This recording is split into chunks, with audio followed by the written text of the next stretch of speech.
VRS क्यों नहीं ले लेते? चलने वाले काम को आप पंक्चर करते हो। हमारे देश की जो अर्थव्यवस्था है उसमें ज़्यादा से ज़्यादा रोजगार कैसे निर्माण हो, इसके ऊपर सरकार से निरंतर प्रयास हो रहा है। पर जैसे रोजगार निर्माण हो रहे हैं उसके साथ साथ सरकार में भी अनेक जगह को काफ़ी दिनों तक भर्ती नहीं की जाती, जिसमें रेट टैपिज्म में वो फंस जाता है और सालों साल वो जगह खाली रहती है। प्रधानमंत्री जी ने विशेष रूप से ये जो जगह है ये तुरंत भरनी चाहिए, इस प्रकार के आदेश सभी विभाग को दिए हैं और उसी के आधार पर आज आपको नियुक्ति पत्र मिल रहा है। मुझे खुशी है कि आपकी पढ़ाई पूरी करने के बाद आज आपको रोजगार का अवसर भारत सरकार की ओर से मिल रहा है। स्वाभाविक रूप से आप सबको काफ़ी जगह काम करने का मौका मिलेगा। हमारी सरकार में financial audit is very important, but performance audit is more important than financial audit. हमारे गलत निर्णय लोगों को तकलीफ देते हैं और जिसके कारण उनके जीवन में कारण न होते हुए तकलीफें बढ़ती हैं। मैंने अभी इनकम टैक्स मैडम के पास एक केस भेजी, उदाहरण के लिए बताता हूँ।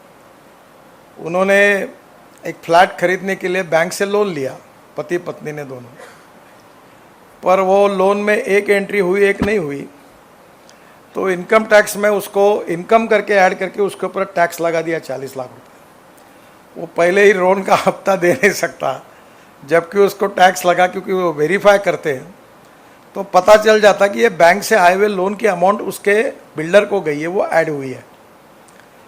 कभी कभी छोटे छोटे कामों से हमारे देश का भी नुकसान होता है और विशेष रूप से जनता को भी उसकी तकलीफ सहन करनी पड़ती है।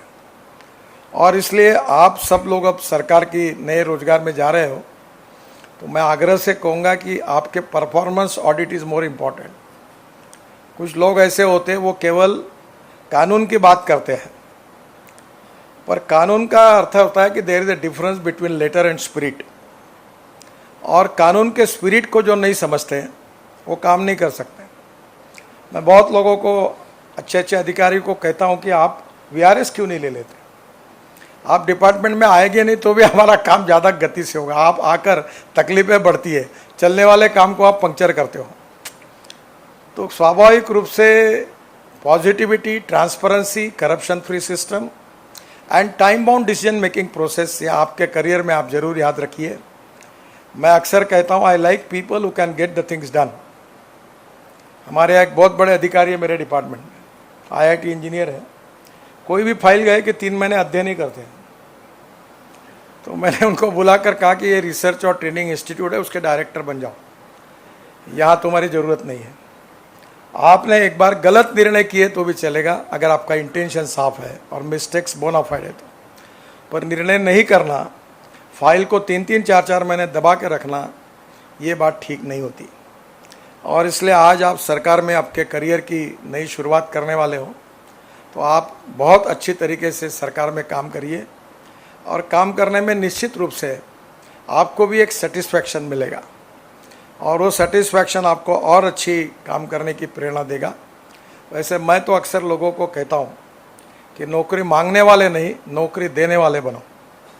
और मैं ये मानता हूँ कि आप भी जितने जल्दी नौकरी के बजाय कोई नए इसमें जाओगे तो अच्छा होगा। मैं अपने लाइफ में 75 साल में मैं मैट्रिक हुआ तब इमरजेंसी लगी थी, तो इमरजेंसी के खिलाफ मैं काम करते करते मेरा ध्यान एजुकेशन में नहीं था।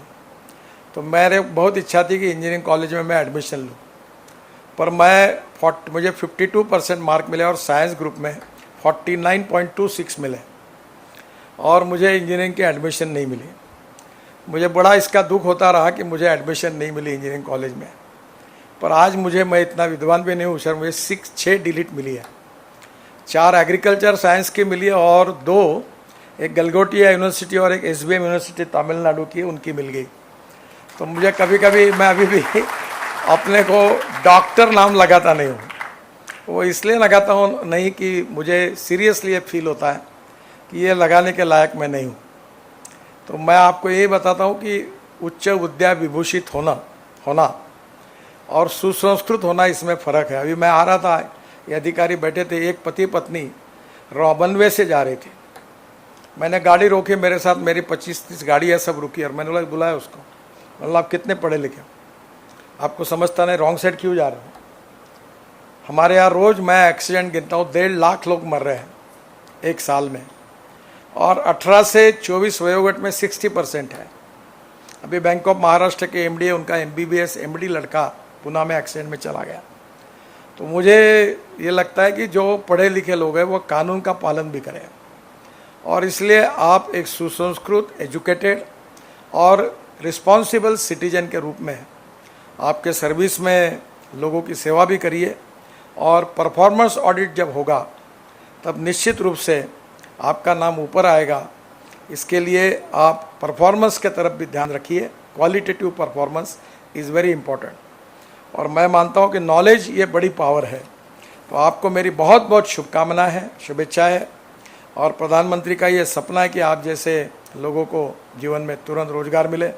और इसलिए जब सरकार में, डिपार्टमेंट में बहुत दिनों तक फाइलें घूमते रहती है, पहले वैकेंसी निकालने के लिए 6 महीने लगते हैं, फिर निकलने के बाद रिटर्न टेस्ट होकर UPSC और उधर जाने में वो 6-7-8 महीने लगाते हैं, फिर इंटरव्यू के लिए 6 महीने लगते हैं। प्रधानमंत्री जी ने इसके ऊपर बहुत नाराज़गी व्यक्त की। ये system transparent, time bound, result oriented होनी चाहिए। और आखिर में उन्होंने तय किया कि इस प्रकार से हम टारगेट रख के ये रोज़गार मेले करें ताकि सब युवाओं को तुरंत रोज़गार मिले। आपको आज ये रोज़गार का सर्टिफिकेट मिल रहा है। मैं आपको बहुत बहुत शुभकामनाएं और शुभेच्छाएं देता हूँ। बहुत बहुत धन्यवाद। नमस्कार। VK न्यूज, राष्ट्र के नाम।